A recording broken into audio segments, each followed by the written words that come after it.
Bismillahirrahmanirrahim.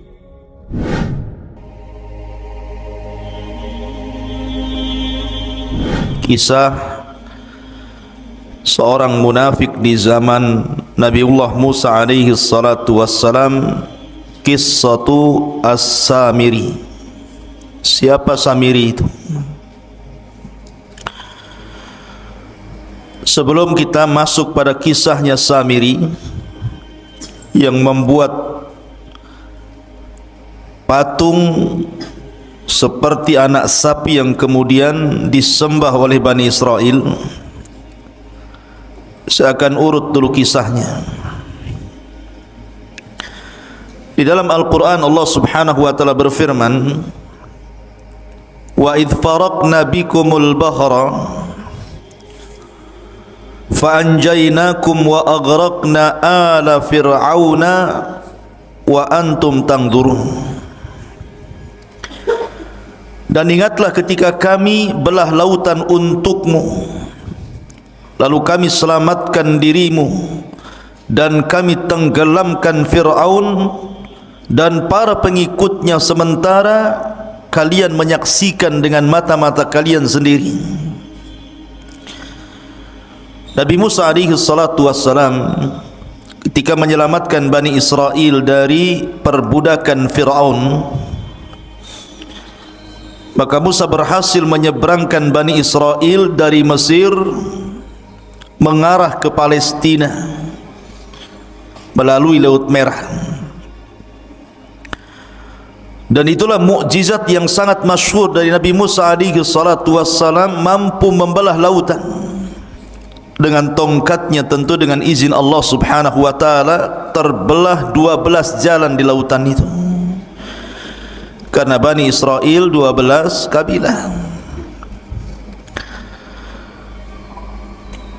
Ketika kemudian betul-betul mereka dikejar Fir'aun dan mereka sudah sampai di ujung lautan, sementara Fir'aun itu masih di tengah lautan, disangkanya itu jalan biasa, bukan lautan yang terbelah.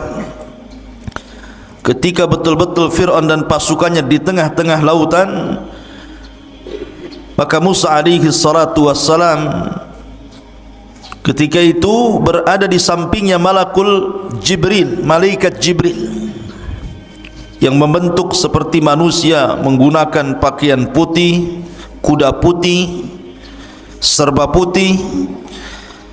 Maka kata Jibril, tunggu dulu, biar betul-betul dia sampai di tengah dan semua pasukannya juga sampai di tengah. Baru ketika betul-betul ada di tengah, kata Jibril, sekaranglah kau pukulkan tongkatmu itu. Maka Musa memukulkan tongkat, tiba-tiba lautan menyatu, maka Fir'aun pun ditenggelamkan Allah subhanahu wa ta'ala di Laut Merah ini.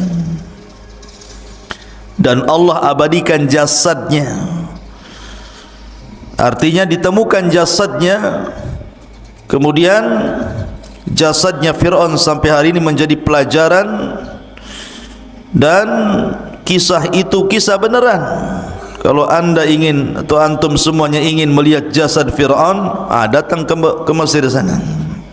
Sana ada jasadnya Fir'aun.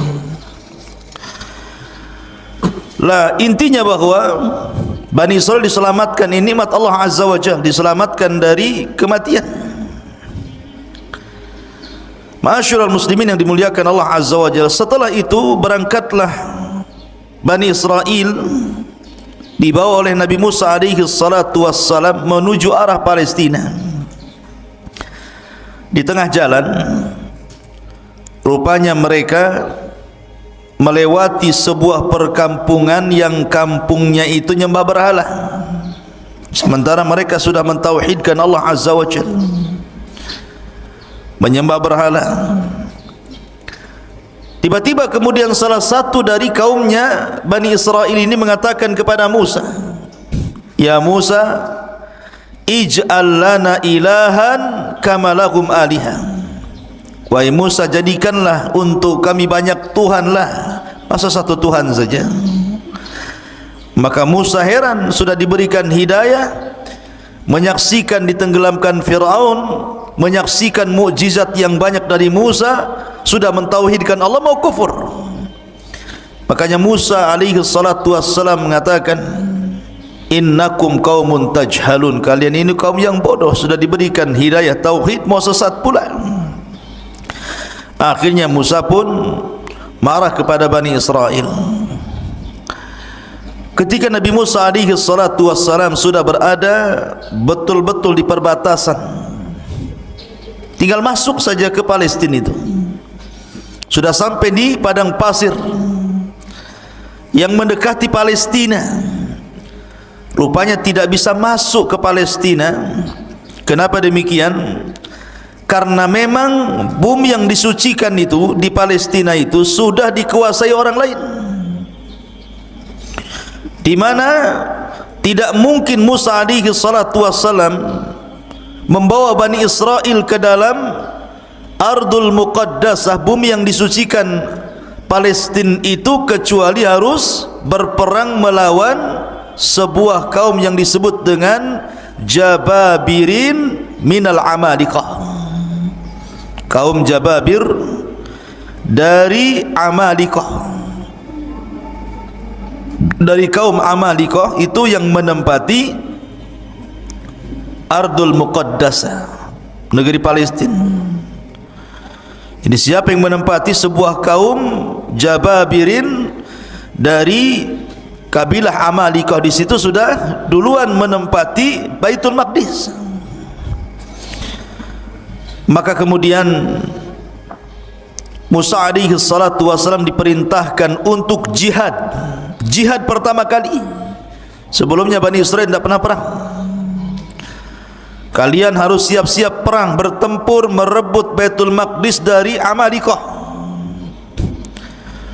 Bahkan Yusha ibn Nun yang ketika itu sangat dipercaya Nabi Musa alaihi salatu wasallam, yang menemani Musa saat pergi mencari Khidir adalah Yusha ibn Nun, pembantunya. Yusha ibn Nun mengatakan, ya qaumi idkhulu alaihim min babil Madinah kama amarakum yang surkumullahu fala ghaliba lakum. Wahai kaumku, masuklah kalian dari pintu depan, pintu kota, dan kalau seandainya kalian akan perang, maka Allah subhanahu wa ta'ala akan memberikan kemenangan dan tidak terjadi kekalahan kepada kalian. Tapi Bani Israel ini ketakutan, pengecut, tidak mau perang, takut mati. Akhirnya kemudian mereka mengatakan, lan nadkhulaha abada madamu fiha, selama orang Amalikah itu masih ada di situ, kemudian kami harus perang melawan Amalikah, kami tidak akan masuk ke situ. Kemudian mereka pun lancang kepada Musa dan mengatakan, idhhab anta wa rabbuka faqatila innaha huna qaidin. Hei Musa, kalau engkau ingin perang, sono berangkat sendiri, ajak Tuhanmu perang berdua, kami nonton di sini siapa yang kalah siapa yang menang. Kurang ajar tidak tuh? Ya. Asal sama nabinya bilang begitu. Kalau kau mau perang, pergi sana sendiri katanya. Ajak Tuhanmu, perang berdua sana katanya. Kami enggak mau di sini. Karena mereka menolak, tidak mau perang, tidak mau berjihad, tidak mau mengambil Baitul Maqdis. Ini pula yang menyebabkan Allah subhanahu wa ta'ala mengazab Bani Israel. Dengan cara apa? Akhirnya mereka tidak bisa keluar dari negeri itu, tersesat di padang pasir, tersesat di sebuah negeri yang disebut Ardut Tih namanya, negeri Tih, sebuah padang pasir kering kelontang, tidak ada tanaman, tidak ada tumbuhan, tidak ada air, tidak ada apapun, padang pasir, panas luar biasa. Diazab oleh Allah subhanahu wa ta'ala, tidak bisa keluar dari situ. Pergi kemana saja ujung-ujungnya ke situ juga. Kayak orang melinglung, kayak orang bingung. Lebih-lebih kemudian padang pasir itu saya katakan tadi, tidak ada tumbuhan, tidak ada tanaman, tidak ada pepohonan, tidak ada burung, tidak ada apapun. Betul-betul kering kelontang, panas terik luar biasa. Mereka tidak bisa keluar dari situ, tersiksa hidup mereka. Itulah disebut dengan tih. Berapa puluh tahun mereka diuji oleh Allah. Fa innaha muharramatun alaihim arba'ina sanatan yatihuna fil ardi fala ta'sa 'alal qaumil fasiqin. Dan negeri Tih itu digambarkan dalam surah Al-Maidah ayat 26. Yatihun, maksudnya di negeri Tih. Allah berfirman, maka negeri itu terlarang buat mereka selama 40 tahun. Mereka akan mengembara kebingungan di bumi itu. Maka janganlah engkau wahai Musa bersedih hati memikirkan nasib orang-orang fasik itu. Biarkan saja mereka kebingungan seperti itu. Diajak perang tak mau. Ya. Akhirnya Allah uji mereka dengan diletakkan di bumi Tih, bumi kebingungan. Ma'asyiral muslimin, ikhwan akhwat yang dimuliakan Allah Azza wa Jalla. Ketika mereka tidak bisa keluar dari situ, terpaksalah mereka tinggal di situ dengan panas terik yang luar biasa, dengan kelaparan karena susah cari makanan. Apa yang mau dicari makanan? Binatang buruan pun tidak ada, dedaunan yang akan dimakan pun tidak ada, apalagi buah-buahan. Namanya padang pasir kerang kelontang, apa yang mau dimakan? Masa makan pasir? Tak mungkin. Akhirnya kemudian ketika mereka lapar, mereka datang kepada Musa alaihi salatu wassalam. Ya Musa, kami lapar, kami pengen makan. Tolonglah berikan kepada kami makanan. Berdoalah kepada Rabbmu agar diturunkan makanan kepada kami. Subhanallah, Allah karim. Nabi Musa alaihi salatu wassalam walaupun melihat Bani Israel sudah kurang ajar, su'ul adab namanya kepada nabinya, tetap saja Musa itu sabar. Laqad udhiya katsiran fasabara. Musa itu sudah banyak diuji oleh kaumnya tapi sabar. Akhirnya Allah janjikan kepada Bani Israel yang tersesat di Ardut Tih itu diberikan makanan. Kalau pagi diberikan makanan man, kalau sore hari diberikan makanan salwa, manna wassalwa. Apa itu manna dan apa itu salwa? Karena Allah Subhanahu wa taala berfirman tentang manna wassalwa itu. Ada yang mengatakan bahwa manna itu sejenis madu, sejenis madu yang bisa dimakan, rasanya kayak madu, bahkan lebih manis dibandingkan madu. Dan itu untuk makanan di pagi hari. Diberikan kepada mereka alman. Adapun makanan di sore hari mereka akan diberikan salwa. Salwa itu sejenis burung, daging burung. Kemudian diletakkan di tempat yang tinggi, tinggal diambil saja. Subhanallah ikhwan.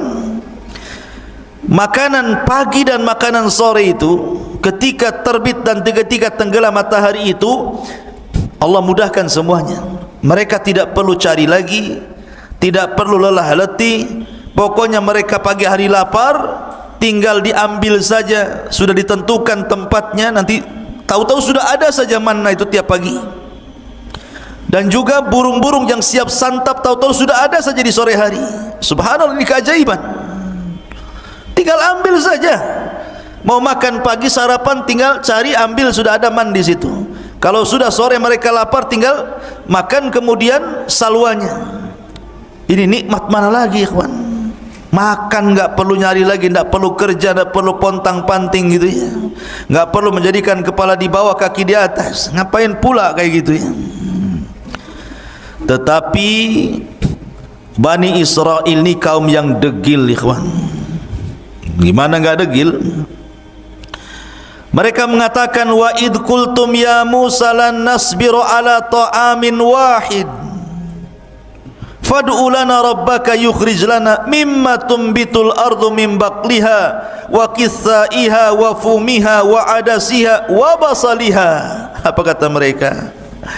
Sudah enak dikasih manna wassalwa, tinggal ngambil makan. Itu makanan lezat, makanan diberkahi, enak luar biasa. Mereka mengatakan, hai Musa, kami tidak sabar, tidak tahan dengan satu macam makanan ini aja. Asih salwa manna, salwa manna katanya. Cobalah, kata Bani Israel, mohonkanlah untuk kami kepada Tuhanmu, hai Musa, agar dia mengeluarkan bagi kami dari bumi ini tumbuh-tumbuhan, yaitu sayur-sayuran, ketimun, bawang putih, kacang adas, bawang merah. Cobalah yang lain, yang seperti ini, maunya itu bawang-bawang, sayur-sayur, sayur bayam, sayur kangkung, bayam duri kan itu. Maunya itu yang gitulah. Manna wassalma kami bosan katanya. Lihat bagaimana orang-orang Bani Israel ini aneh. Allah sudah berikan makanan terbaik, mau pula makanan-makanan yang rendah-rendahan. Ya. Makanya Musa mengatakan kepada Bani Israel, qala atastabdiluna alladhi huwa adna billadhi huwa khair ihbitu misra. Kata Musa alaihi salatu wassalam, kenapa kalian mengganti makanan baik dengan makanan yang rendah? Itu rendah itu. Bawang merah, bawang putih, sayur-sayuran itu makanan rendah. Kau bisa datang kemana saja ada itu. Kenapa harus minta kepadaku? Tapi manna salwa ini tidak bisa dicari, karena itu makanan dari Allah subhanahu wa ta'ala langsung. Tapi kalau hanya bawang putih, bawang merah, kacang-kacangan, sayur-sayuran, kau tinggal pergi ke mana daerah di situ. Misron di sini bukan Mesir, tapi daerah mana saja itu mudah dicari. Kenapa pula kemudian kalian tidak mau memakan manna wassalwa lagi? Ihbitu misran fa inna lakum ma sa'altum. Pergilah kau ke sebuah desa atau kota atau daerah, pasti kamu akan memperoleh apa yang kalian minta. Sebab ini Allah mengatakan, dzuribat alaihimudz dzillatu wal maskanatu wa ba'u bighadabim minallah. Maka ditimpakanlah kepada mereka nista dan kehinaan, serta mereka mendapatkan kemurkaan dari Allah subhanahu wa ta'ala. Ketika mereka kehausan, mereka datang kepada Musa, ya Musa, kami haus, air sedikit, ini rebutan banyak orang nih. Maka Allah subhanahu wa ta'ala firmankan, wa idistasqa Musa di qaumihi faqul nadrib bi asaqal hajar fanfajarat min khusnata asyrata ainan. Dan ingatlah ketika Musa memohon air untuk kaumnya, lalu kami berfirman, pukulkanlah tongkatmu pada batu itu, niscaya akan memancarkan padanya 12 mata air. Maka Musa pun kemudian memukulkan ke batu di padang pasir itu, keluar 12 sumur. Kenapa? Karena kabilah Bani Israel ada 12, jadi jangan rebutan. Kamu punya sumur masing-masing nih. Ya, kamu jangan kabilah ini, jangan kau minum di sini, sumurmu yang sana. Jadi jumlah sumur disesuaikan dengan jumlah kabilah. Kemudian mereka mengatakan, ya Musa, panas, ini padang pasir, nggak ada pohon untuk bernaung, kami hanya di tenda-tenda panas. Akhirnya mereka pun kemudian meminta kepada Musa alaihi salatu wassalam agar Allah menaungi mereka. Makanya Allah mengatakan, wa dhallalna alaikumul ghamam wa anzalna alaikumul manna wassalwa. Dan kami naungi kalian dengan awan. Tiba-tiba ada awan yang menghalangi antara kepala mereka dengan matahari, sehingga mereka tidak kepanasan lagi. Kurang apa nikmatnya Bani Israel? Mereka panas, dikasih awan menaungi mereka sehingga tidak tersengat matahari. Mereka minum, Musa alaihi salatu wassalam kemudian memukulkan tongkat, keluar sumber mata air. Mereka lapar, Allah turunkan manna dan salwa. Dalam riwayat mereka pun meminta baju, karena bajunya sudah lama mereka pakai itu, enggak ganti-ganti. Tuh, bayangkan sampai minta baju, ya, baju lebaran. Sampai kemudian bukan hanya itu saja, mereka meminta macam-macam kepada Musa alaihi salatu wassalam. Tapi Musa itu memang nabi yang sabar untuk mengobati Bani Israel. Intinya di bumi Tih ini mereka kesulitan. Lah setelah segala nikmat yang Allah anugerahkan di bumi Tih ini dari silah Musa, karena lama, itu kan ujian bagi mereka selama 40 tahun. Musa tidak mungkin membiarkan mereka seperti itu. Musa harus membuat undang-undang, yang mana undang-undang ini bisa menertibkan kehidupan mereka. Maka Musa pun meminta kepada Allah untuk diturunkan undang-undang kepada mereka. Maka Allah janji untuk menurunkan Taurat kepada Musa asal Musa berangkat ke bukit yang disucikan Allah Azza wa Jalla, Bukit Tur, Bukit Saina.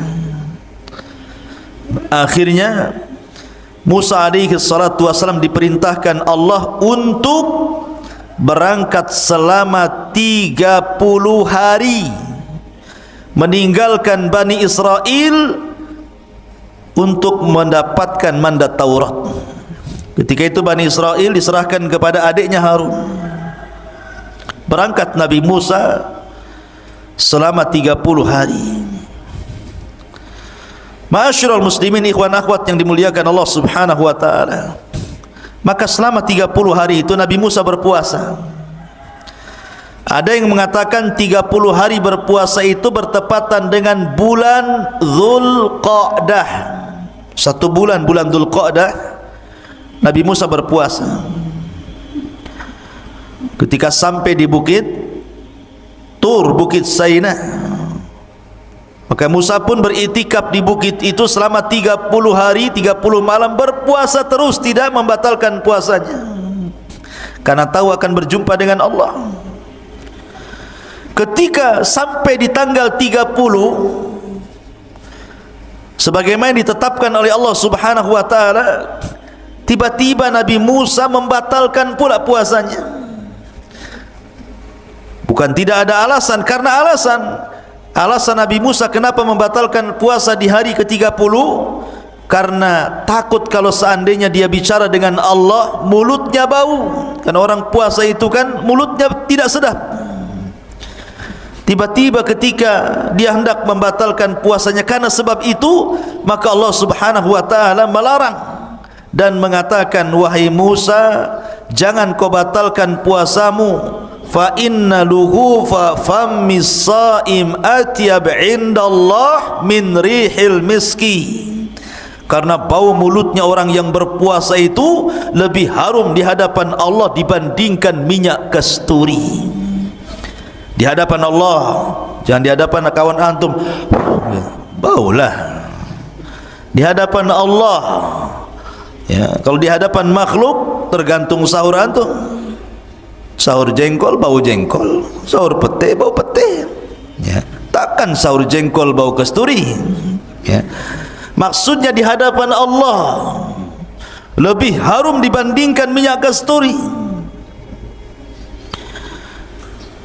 Akhirnya Musa pun diperintahkan Allah Azza wa Jal untuk menambah lagi 10 hari, untuk menambah 10 hari. Maka genap Musa di bukit Tur Sina itu berapa hari?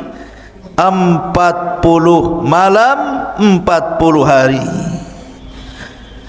40 malam 40 hari Nabi Musa alaihi salatu wassalam berada di bukit Tur untuk mendapatkan mandat Taurat. Makanya Allah Subhanahu wa taala berfirman mengenai hal ini, tentang masalah Taurat ini, walaqad jaa Musa limiqatina wa kallamahu rabbuhu qala rabbi arini anzur ilaik. Dan ingatlah ketika kami berjanji kepada Musa untuk memberikan Taurat sesudah 40 malam. Setelah 40 malam, wa wa'adna Musa 30 lailatan, awalnya kami janjikan kepada Musa 30 malam, wa atmamnaha bi ashrin, dan kami meminta untuk menyempurnakan dengan 10 malam lagi, berarti 40 malam. Fatamma miqatu rabbih 40 laila, maka sempurnalah pertemuan antara Musa dengan Rabbnya 40 lailatan, 40 malam. Maksudnya gini, yang 30 itu bulan Dzulqa'dah, yang 10 itu bulan Dzulhijjah. Berarti di malam ke-40 bertepatan dengan Idul Adha, karena yang 30 hari bulan Dzulqa'dah, yang 10 hari 10 awal bulan Dzulhijjah. Berarti hari ke-40-nya ketika Taurat turun itu di Idul Adha. Idul Adha tanggal 10 Dzulhijjah, dan di sini pula Allah menyempurnakan Islam dengan menurunkan surat Al-Maidah, Al-yawma akmaltu lakum dinakum wa atmamtu alaikum ni'mati wa raditu lakumul Islam madinah. Pada hari ini ku sempurnakan agamaku Islam, ku sempurnakan nikmatku Islam, dan ku redai Islam sebagai agama kalian. Maka setelah mendapatkan Taurat, tiba-tiba Musa alaihi salatu wassalam berkeinginan untuk ingin menatap Rabbnya, ingin melihat Rabbnya kayak apa yang selama ini selalu bicara di balik tabir, dan tabirnya Allah adalah cahaya. Pengen tahu kayak apa bentuknya, kayak apa wajahnya. Akhirnya Musa mengatakan, Rabbi arini anzur ilaik, ya Rabb, bisakah kau tampakkan dirimu kepadaku biar aku bisa melihatnya. Maka Allah subhanahu wa ta'ala mengatakan, lan tarani walakin dur ilal jabal fa in istaqarra makanah fasawfa tarani, falamma tajalla rabbuhu lil jabali ja'alahu dakka wa kana Musa sa'iqa wa kharra Musa sa'iqa falamma afaqa qala subhanak tubtu ilaika wa ana awwalul mu'minin. Kata Allah subhanahu wa ta'ala, ya Musa, engkau enggak mampu melihatku. Bukan aku tidak bisa dilihat, matamu yang enggak sanggup melihatku, kata Allah. Akan tetapi kalau kau enggak yakin, lihatlah bukit yang penuh dengan batu itu, Bukit Tur Sina ini. Kalau aku menampakkan diriku kepada bukit itu dan bukit tidak bergerak dari tempatnya, kau akan melihatku. Tapi kalau sebaliknya, bukit itu hancur karena melihatku, maka selamanya kau tidak bisa melihatku. Falamma tajalla rabbuhu, ketika Rabbnya menampakkan diri lil jabali, kepada gunung, apa yang terjadi? Ja'alahu dzakka, tiba-tiba gunung gempa, hancur, lebur, berantakan. Wa kharra Musa sa'iqa, Musa terpental kemudian pingsan. Tiba-tiba Musa mengatakan, tubtu ilaika, aku tobat kepadamu ya Rabb. Falamma afaq, ketika dia sadar dari pingsannya, tubtu ilaik, aku tobat kepadamu ya Rabb. Wa ana awwalul mu'minin, aku beriman, tidak perlu kau tampakkan zatmu kepadaku, katanya. Lihat, dari sini menunjukkan bahwa Tuhan kita Allah tidak akan pernah terlihat di dunia. Kalau ada orang mimpi ketemu Allah, dustakan kemimpiannya. Oh, semalam saya bermimpi. Ya, ada apa? Ketemu Allah, dusta kau. Itu aja. Karena dulu ada di Batam ini, orang ngaku-ngaku bisa melihat Allah di air yang dalam baskom. Jadi ada ajaran sesat di Batam dulu, kalau anda ingin melihat Allah, bayar 500.000. Masuk ke kamar, di situ ada baskom diisi air, entah komat kamit waswesnya apa gitu kan. Kemudian suruh dilihat, kau lihat situ. Nanti kau akan melihat Allah di situ, katanya. Ya, sampai anjing mencret pun nengok gitu, mana bisa? Nggak mungkin dilihat Allah itu. Ya, Nengok aja air, nggak mungkin ada Allah. Allah tidak bisa dilihat. Jangan lagi kita. Nabi Musa alaihi salatu wassalam saja minta ditampakkan, Allah tidak sanggup. Gunung saja bisa hancur. Kalau seandainya Allah tampak dalam genangan itu, bisa hancur wajah kalian kan gitu. Terbakar. Kalau sampai tabir Allah dibuka dari zatnya, terbakar syubuhatul ardh, satu bumi bisa terbakar, ikhwan. Cemana pula kemudian sok-sokan bisa melihat Allah? Penipu. Ya. Ma'asyiral muslimin yang dimuliakan Allah Azza wa Jalla. Lah akhirnya kemudian Musa pun sebelum pulang diberitahu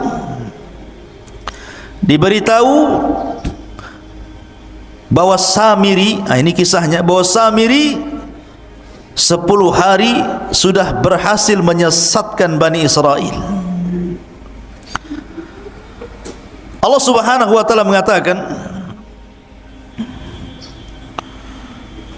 tentang kisah Samiri ini, wa ma'ajalaka an qaumika ya Musa, dan mengapa engkau datang lebih cepat dari kaummu hai Musa?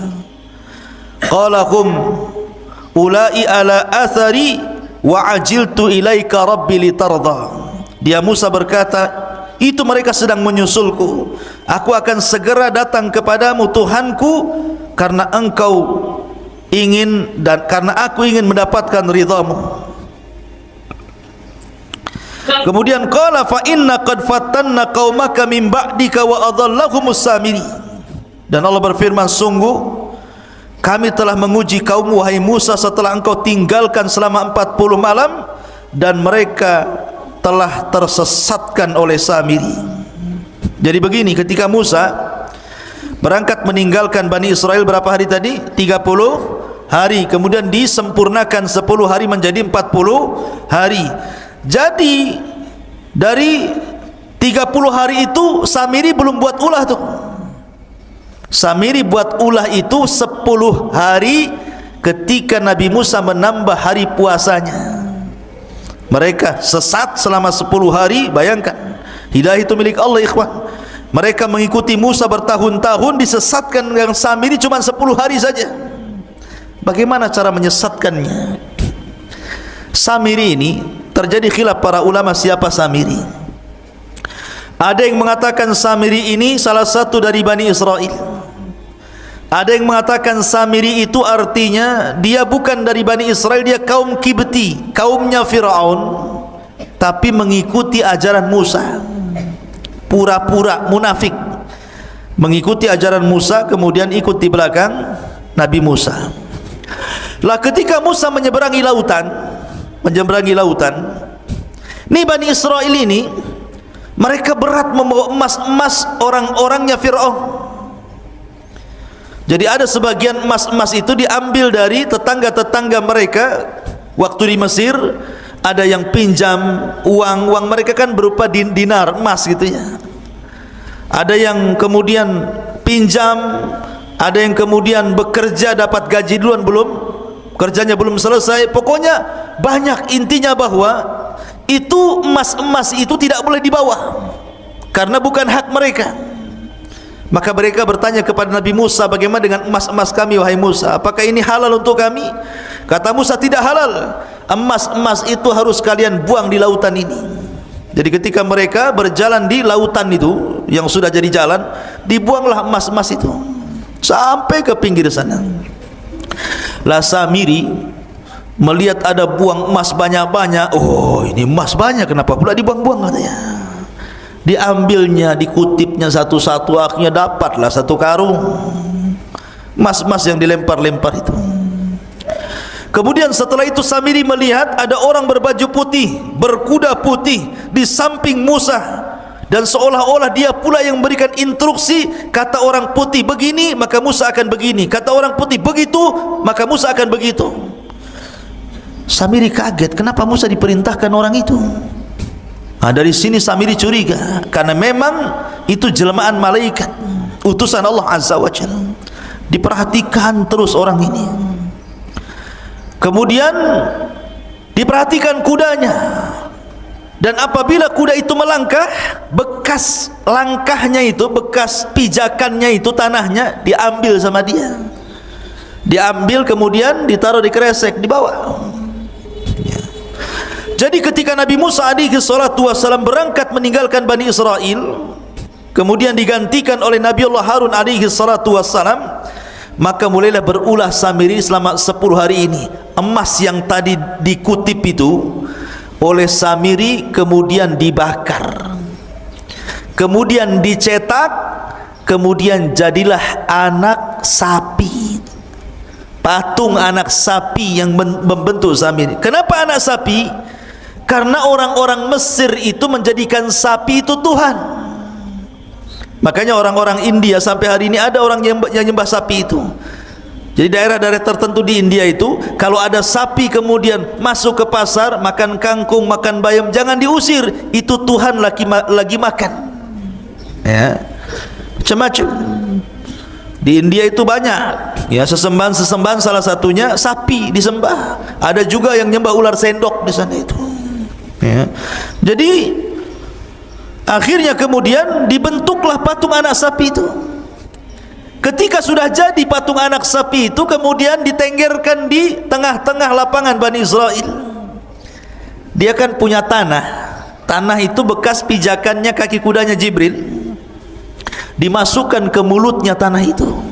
Subhanallah. Keajaiban, tiba-tiba patung anak sapi yang terbuat dari emas itu hidup pula. Makanya Allah mengatakan lahu khuwar, hidup. Tapi tidak sempurna, hanya mengeluarkan suara. Gimana suara sapi? Pi gitu. Bukan. Ya. Jadi keluar suara sapi. Lah, Bani Israel ini kaget, kok bisa patung terbuat dari emas berbentuk anak sapi diingatkan kepada sembahan orang-orang Mesir tiba-tiba hidup. Karena sebagian Bani Israel masih kurang mantap imannya. Kata Samiri kepada Bani Israel, lihat, ini Tuhan kita, anak sapi ini Tuhan kita, buktinya dia bisa bicara katanya. Mereka mengatakan, lalu Nabi Musa siapa dan kemana? Bukankah dia ingin membuktikan ketuhanannya? Kata Samiri, Musa salah, yang benar ini Tuhannya, bukan apa yang didakwahkan Musa. Lihat, Musa salah tempat, jauh-jauh ke Bukit Tur untuk mencari Tuhannya, padahal Tuhannya ada di sini katanya. Nih Tuhannya anak sapi ini. Dari situlah akhirnya ada yang mengatakan 70.000 sekian gitu, Bani Israel pun murtad. 10 hari menyembah patung anak sapi. Ya, sebagian mereka murtad dan sebagian mereka bertahan. Ah, ini enggak percaya, kami harus tanya dulu Musa, apakah ini Tuhan atau bukan? Yang sebagian lagi tetap mengatakan bukan Tuhan. Jadi manusia ketika itu terbagi menjadi 3. Ada yang tetap di atas tauhid, tidak mau menyembah patung anak sapinya yang dibuat oleh Samiri. Yang satu justru ada yang langsung menuhankan patung anak sapinya Samiri. Kemudian yang ketiga masih nunggu, masih ragu-ragu. Ah, tunggu, tanya dulu, nunggu Musa datanglah. Kalau memang kata Musa ini Tuhan kami sembah, kalau enggak. Akhirnya kemudian Musa sudah diberitahu sama Allah bahwa kaumnya sudah disesatkan Samiri. Udah marah, pengen balik saja Musa tuh. Masalahnya Musa tidak mau menyalahkan Bani Israel, tapi mau menyalahkan abangnya Harun. Ngapain saja Harun itu? Masa baru ditinggal 40 hari sudah murtad? Akhirnya pertama kali dia marah kepada Harun. Datanglah Musa dari safarnya membawa papan Taurat. Faraja'a Musa ila qaumihi ghadbanan asifan. Qala ya qaumi alam ya'idukum rabbukum wa'dan hasanan. Afa atala 'alaikul ahdu am aradtum an yahilla 'alaikum ghadab min rabbikum fakhlaftum maw'idi. Musa pun mengatakan, kemudian Musa kembali kepada kaumnya dengan marah, bersedih hati. Musa berkata, wahai kaumku, bukankah Tuhanmu telah menjanjikan kepadamu sebuah janji yang baik? Apakah terlalu lama masa perjanjian itu bagi kalian? Atau kalian hendak agar kemurkaan Tuhan menimpa kalian? Mengapa kalian melanggar perjanjian denganku? Kemudian mereka mengatakan, qalu ma akhlafna mau'idaka bimalkina walakin hammalna auzaran min zinatil qaumi faqadhafnaha fakadzalika alqas Samiri.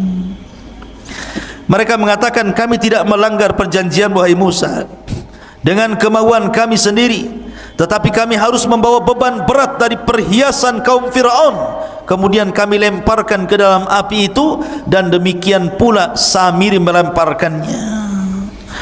Maka datanglah Musa kepada siapa? Kepada Harun. Ketika sampai saja depan Harun, langsung dijambak janggutnya, ditari kepalanya. Gini dah gitu, betul kan? Jadi jambak rambutnya, ditari janggutnya, begitu. Musa itu Harun abangnya, kakaknya, saking marahnya, pegang kepala, pegang jenggot, ditarik ke depan. Apa katanya Musa alaihi salatu wassalam kepada Harun? Mereka mengatakan, kenapa kau sesatkan Bani Israel, kata Musa. Maka Harun ini kan orangnya lembut, beda dengan Musa. Makanya Bani Israel tidak takut dengan Harun, hanya takut dengan Musa. Makanya Harun mengatakan, ya ibna la ta'khud bi lihyati wala bi ra'si, inni khashitu an taqula farraqtu baina Bani Israel walam tarkub qawli. Harun mengatakan, wahai putra ibuku, maksudnya Musa, janganlah engkau pegang janggutku, jangan pula kau pegang kepalaku, lepaskan. Aku sungguh khawatir engkau akan berkata kepadaku, engkau telah memecah belah Bani Israel dan engkau tidak memelihara amanahku. Artinya aku sudah berusaha menarik mereka ke dalam tauhid, tapi mereka ngeyel, degil. Macam mana harus aku lakukan? Mereka hanya takut kepadamu dan tidak takut kepadaku. Akhirnya ketika datang Samiri, Samiri pula menyesatkannya. Maka akhirnya dilepaslah Harun, kemudian mencari Samiri. Datangkan Samiri kepadaku. Maka datanglah Samiri, dihadapkan kepada Musa. Marah Musa. Kata Musa, qala fama khatbuka ya Samiri. Hei Samiri, apa yang mendorongmu melakukan seperti itu? Kenapa kau sesatkan Bani Israel? Kata Samiri, qala basartu bima lam yabsuru bi faqabadtu qabdatan min atharir rasul fanabattuha wa kadzalika sawwalat nafsi. Dengan entengnya Samiri mengatakan, aku mengetahui sesuatu yang tidak mereka ketahui, hai Musa, dan aku ambil segenggam tanah dari jejak Rasul, maksudnya Jibril, kakinya kudanya Jibril, lalu aku melemparkannya ke dalam api yang di situ sedang dicetak anak sapi Samiri. Demikianlah nafsuku yang memerintahkanku. Jadi ketika Musa, siapa atas perintah siapa kau lakukan itu, kata Musa, maka Samiri dengan tenang mengatakan, nafsuku yang memerintahkan. Subhanallah, dengan entengnya. Akhirnya kemudian Musa pun marah. Maka sebagai hukumannya, Nabi Musa alaihi salatu wasallam berdoa kepada Allah agar Samiri tidak boleh mendatangi manusia, dan manusia tidak mungkin mendatangi Samiri. Dia akan hidup sendiri selamanya. Ya, itu sebagai hukumannya, akan hidup sendiri. Manusia tidak bisa bicara, dia pun tidak bisa bicara dengan manusia. Tetapi memang Al-Quran dan Sunnah tidak menjelaskan kematiannya, karena Samiri habis itu diusir oleh Musa dan tidak diperkenankan untuk hidup di lingkungan Bani Israel. Sehingga ada yang menyangka bahwa Samiri adalah Dajjal di akhir zaman. Tapi kita katakan Dajjal bukan Samiri, dan Samiri bukan Dajjal. Dajjal lain orangnya, Samiri pun lain orangnya. Ya. Intinya bahwa Nabi Musa alaihi salatu wasallam kemudian mengadab Samiri dengan cara berdoa kepada Allah agar dia tidak bisa ditemui manusia dan dia tidak bisa menemui manusia, sendiri hidupnya. Kemudian melihat Nabi Musa marah, Maka mereka disuruh bertobat. Bani Israel yang menyembah patung anak sapi itu suruh tobat. Tiba-tiba kemudian diilhamkan kepada mereka untuk mengucapkan la illam yarhamna rabbuna wa yaghfir lana lanakunanna minal khasirin. Kalau Rabb kami tidak merahmati kami dan tidak mengampuni dosa-dosa kami, kami termasuk orang rugi. Terus itu yang dibicarakan oleh orang-orang yang menyembah patung itu. Masalahnya Musa mengatakan, aku datang sudah bawa papan Taurat ini, dan isi papan ini kalau sampai ada orang musyrik seperti kalian, hukumannya adalah saling bunuh-bunuhan. Kalian harus pulang, ambil bawa pisau dapur, tusuk-tusuk kalian, saling tusuk di antara kalian, saling bunuh di antara kalian. Itu tobatnya. Karena Allah mengatakan, wa idh qala Musa liqaumihi, wa idh qala Musa liqaumihi, dan ketika Musa berkata kepada kaumnya, ya qaumi innakum zalamtum anfusakum bittikhadikumul ijla fatubu ila bari'ikum faqtulu anfusakum dzalikum khairul lakum inda bari'ikum fataba alaikum ila akhiril ayat.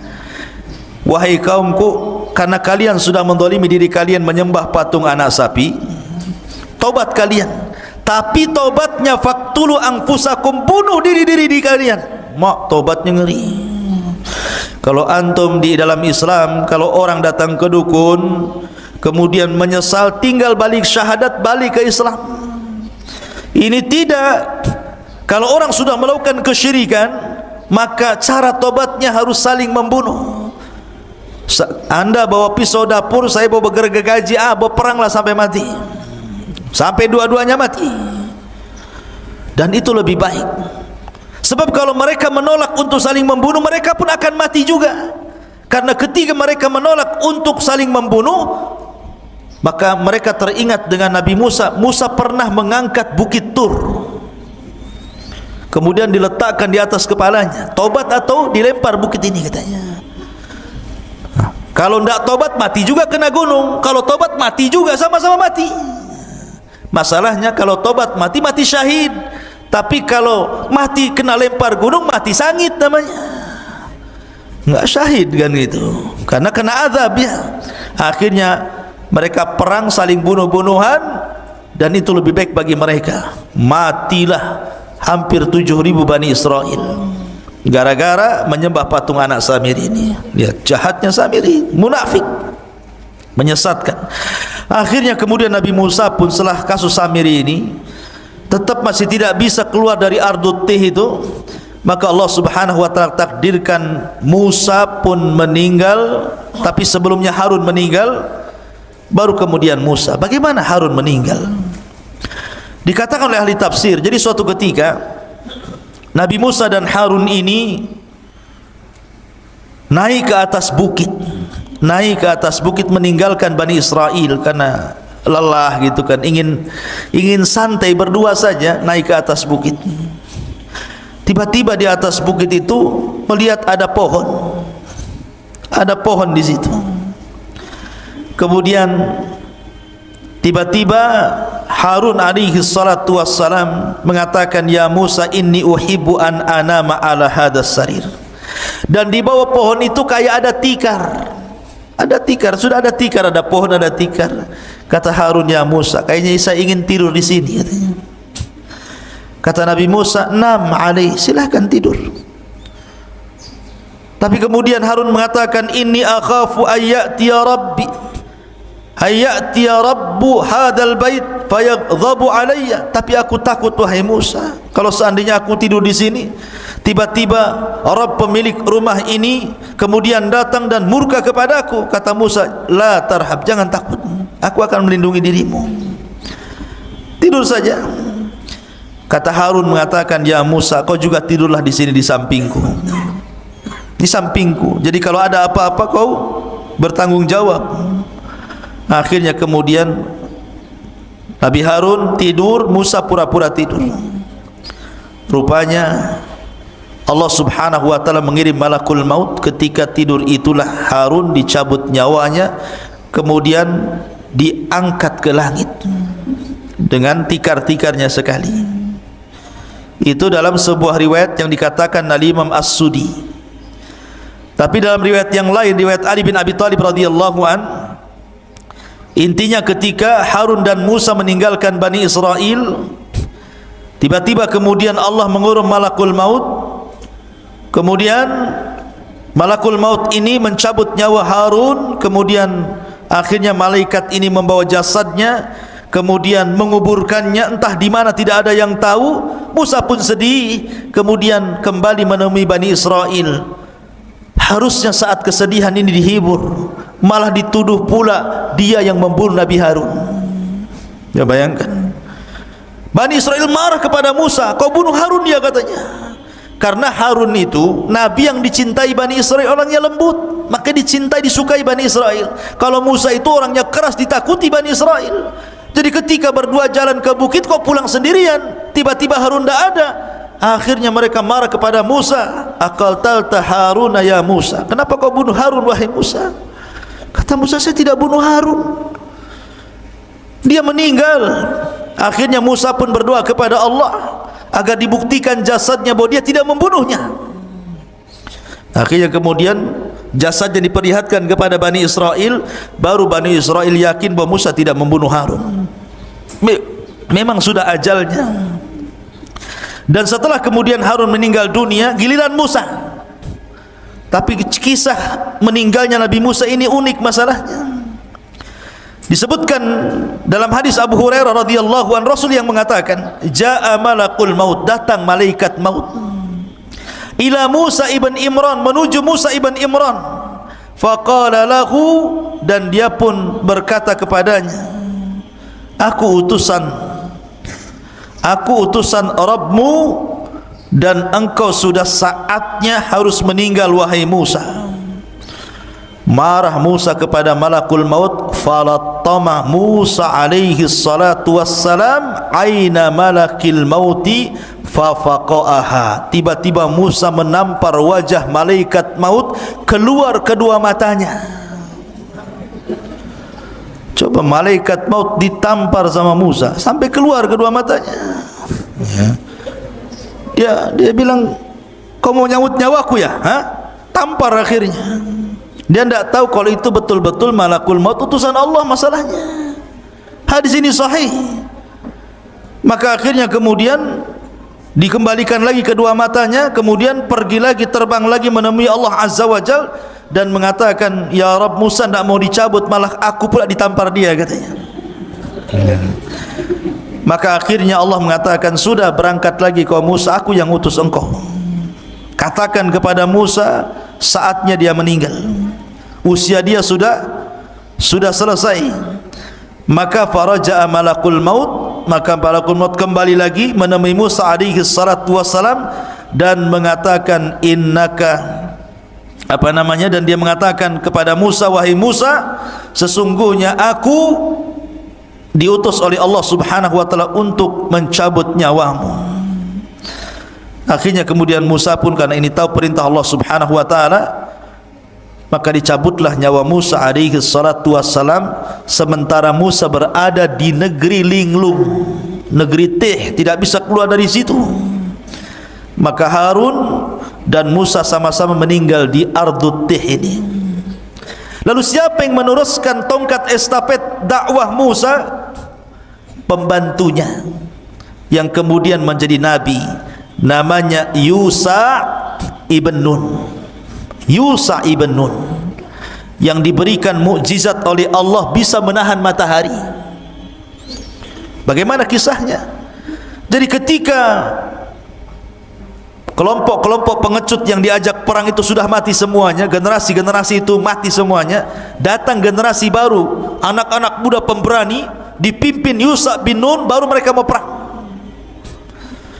Ketika itu mereka menyerbu orang-orang Amalika yang menguasai Al-Quds, Baitul Maqdis.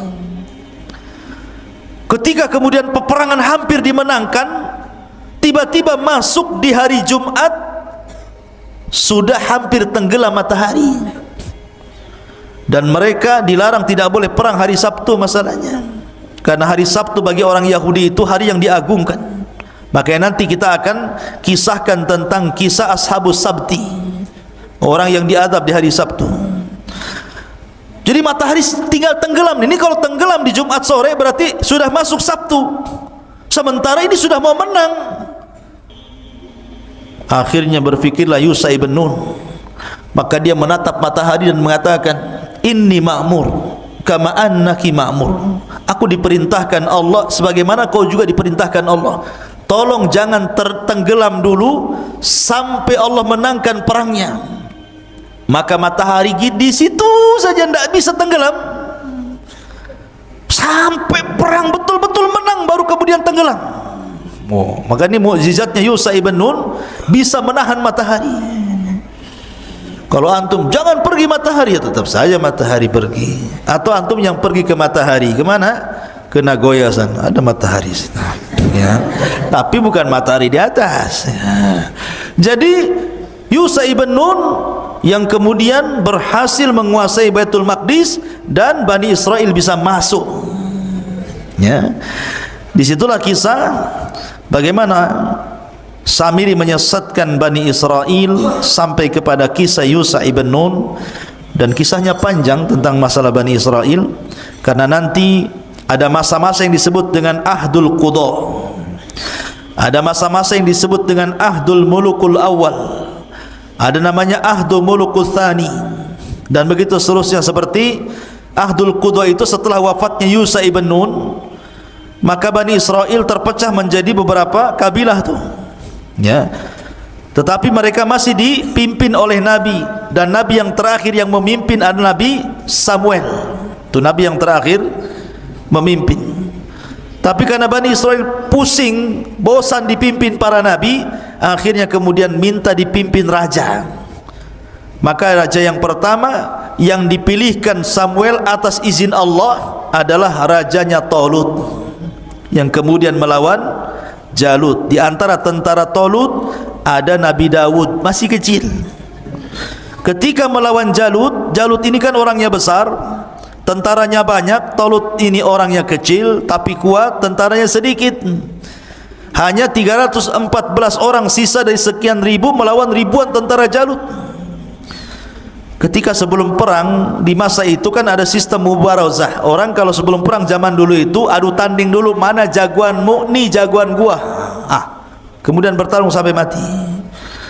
Akhirnya Jalut sendiri yang maju dan mengatakan, siapa yang bisa mengalahkan saya? Tentara Talut tidak ada yang berani. Siapa yang berani sama Jalut? Rupanya Nabi Dawud pula yang masih kecil dari sekian pasukan, dialah pasukan yang paling kecil, yang paling muda. Berani pula Dawud ini. Dawud ini orang miskin, kerjanya mengembala kambing, biasa ngelempar anjing dengan batu. Jadi kalau dia lempar anjing dengan batu itu sampai mati anjing itu dilempar batu, dan selalu tidak meleset. Ya, dan kalau ada anjing lempar antum sini. Jadi ketika kemudian dia maju melawan Jalut, ini batu sudah ada beberapa di tangannya nih. Ketika betul-betul berhadapan, tidak bergulat Daud, dilempar aja batu kepalanya, pecah kepalanya, mati itu Jalut tuh. Ketika mati Jalut, dilempar batu kerikil sama Nabi Daud, maka pasukan Talut merasa bangga akhirnya karena pimpinannya sudah mati.